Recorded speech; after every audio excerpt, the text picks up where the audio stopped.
The writer George Eliot cautioned us that among all forms of mistake, prophecy is the most gratuitous. The person that we would all acknowledge as her 20th century counterpart, Yogi Berra, agreed. He said, it's tough to make predictions, especially about the future. I'm going to ignore their cautions and make one very specific forecast. In the world that we are creating very quickly, we're going to see more and more things that look like science fiction and fewer things that look like jobs. Our cars are very quickly going to start driving themselves, which means we're going to need fewer truck drivers. We're going to hook Siri up to Watson and use that to automate a lot of the work that's currently done by customer service reps and troubleshooters and diagnosers. And we're already taking R2-D2, painting him orange, and putting him to work carrying shelves around warehouses, which means we need a lot fewer people to be walking up and down those aisles.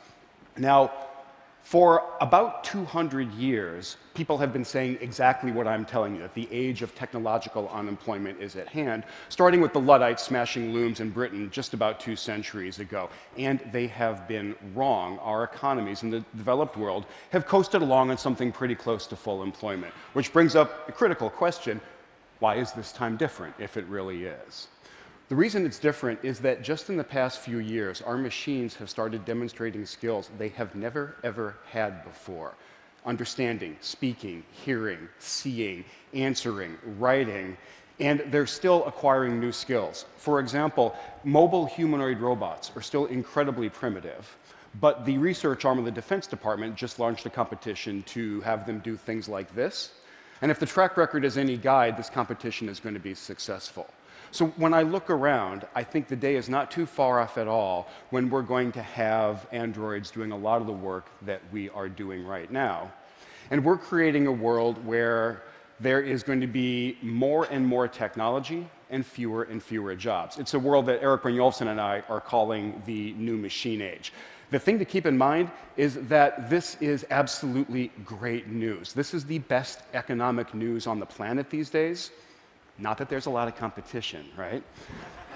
This is the best economic news we have these days for 2 main reasons. The first is technological progress is what allows us to continue this amazing recent run that we're on, where output goes up over time, while at the same time prices go down and volume and quality just continue to explode.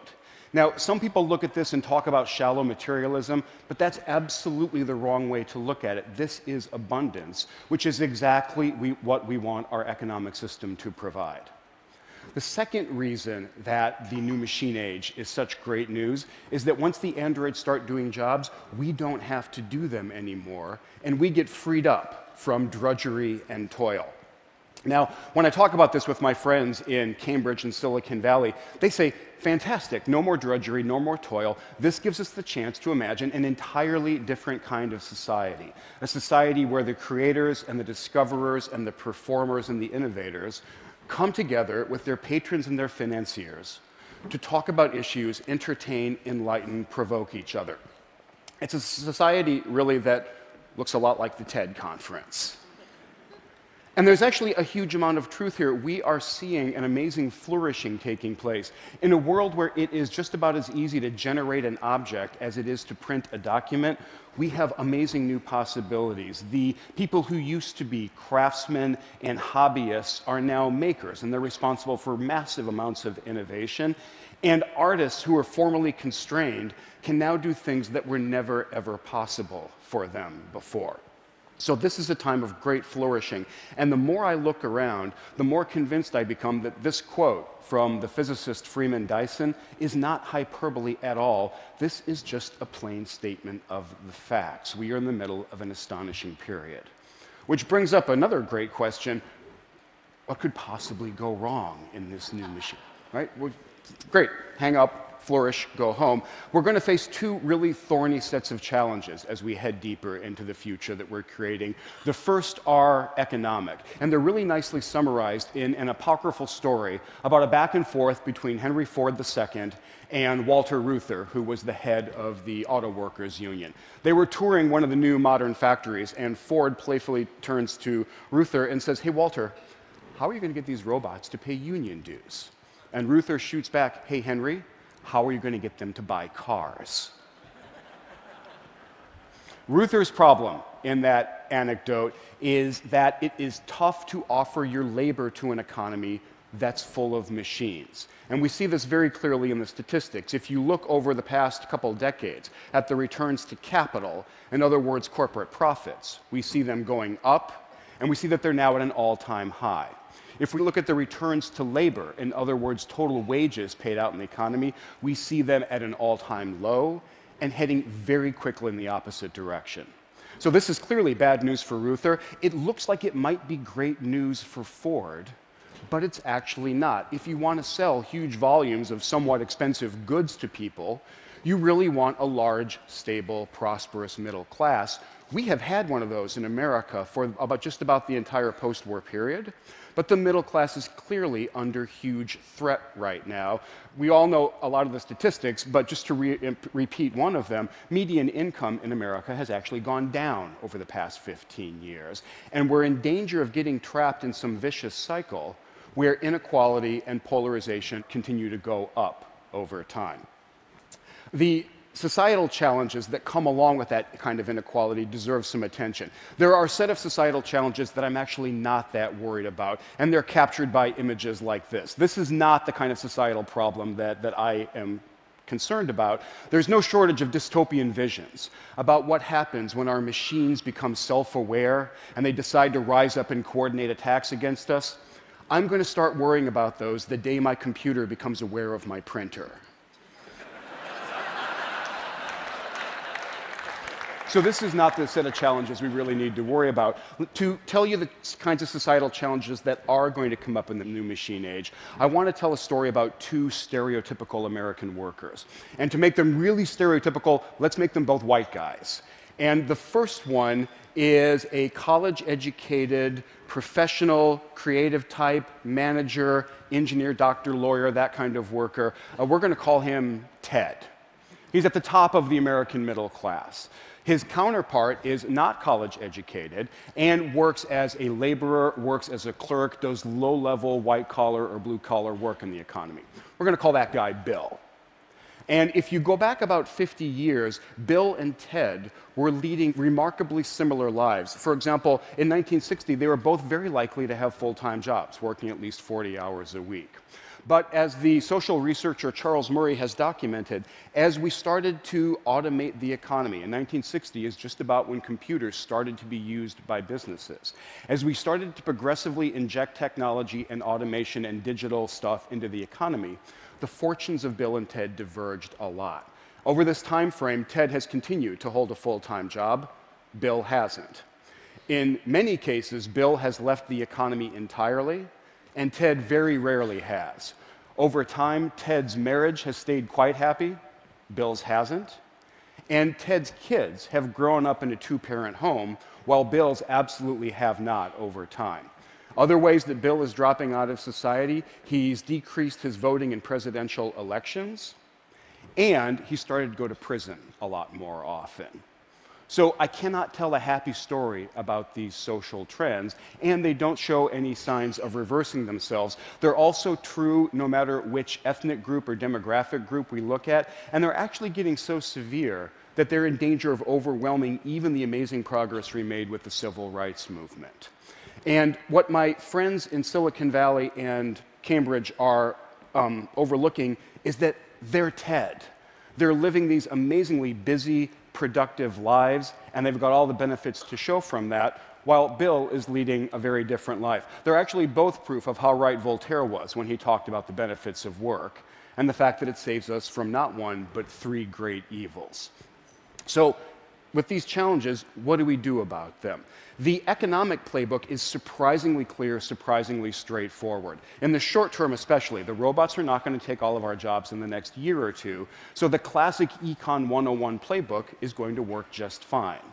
Encourage entrepreneurship, double down on infrastructure, and make sure we're turning out people from our educational system with the appropriate skills. But over the longer term, if we are moving into an economy that's heavy on technology and light on labor, and we are, then we have to consider some more radical interventions. For example, something like a guaranteed minimum income.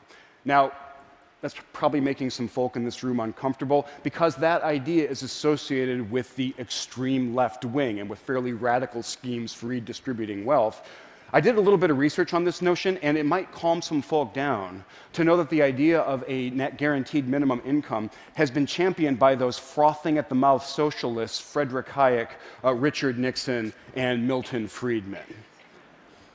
And if you find yourself worried that something like a guaranteed income is going to stifle our drive to succeed and make us kind of complacent, you might be interested to know that social mobility, one of the things we really pride ourselves on in the United States, is now lower than it is in the Northern European countries that have these very generous social safety nets. So the economic playbook is actually pretty straightforward. The societal one is a lot more challenging. I don't know what the playbook is for getting Bill to engage and stay engaged throughout life. I do know that education is a huge part of it. I witnessed this firsthand. I was a Montessori kid for the first few years of my education. And what that education taught me is that the world is an interesting place, and my job is to go explore it. The school stopped in 3rd grade, so then I entered the public school system, and it felt like I had been sent to the gulag. With the benefit of hindsight, I now know the job was to prepare me for life as a clerk or a laborer, but at the time, it felt like the job was to kind of bore me into some submission with what was going on around me. We have to do better than this. We cannot keep turning out bills. So we see some green shoots that things are getting better. We see technology deeply impacting education and engaging people, from our youngest learners up to our oldest ones. We see very prominent business voices telling us we need to rethink some of the things that we've been holding dear for a while. And we see very serious and sustained and data-driven efforts to understand how to intervene in some of the most troubled communities that we have. So the green shoots are out there. I don't want to pretend for a minute that what we have is going to be enough. We're facing very tough challenges. To give just one example, there are about 5 million Americans who have been unemployed for at least 6 months. We're not going to fix things for them by sending them back to Montessori. And my biggest worry is that we're creating a world where we're going to have glittering technologies embedded in kind of a shabby society and supported by an economy that generates inequality instead of opportunity. But I actually don't think that's what we're going to do. I think we're going to do something a lot better for one very straightforward reason. The facts are getting out there. The realities of this new machine age and the change in the economy are becoming more widely known. If we wanted to accelerate that process, we could do things like have our best economists and policymakers play Jeopardy against Watson. We could send Congress on an autonomous car road trip. And if we do enough of these kinds of things, the awareness is going to sink in that things are going to be different, and then we're off to the races. Because I don't believe for a second that we have forgotten how to solve tough challenges, or that we have become too apathetic or hard-hearted to even try. I started my talk with quotes from wordsmiths who were separated by an ocean and a century. Let me end it with words from politicians who are similarly distant. Winston Churchill came to my home of MIT in 1949, and he said, if we are to bring the broad masses of the people in every land to the table of abundance, it can only be by the tireless improvement of all of our means of technical production. Abraham Lincoln realized there was one other ingredient. He said, I am a firm believer in the people. If given the truth, they can be depended upon to meet any national crisis. The great point is to give them the plain facts. So the optimistic note, great point that I want to leave you with is that the plain facts of the machine age are becoming clear, and I have every confidence that we're going to use them to chart a good course into the challenging, abundant economy that we're creating. Thank you very much.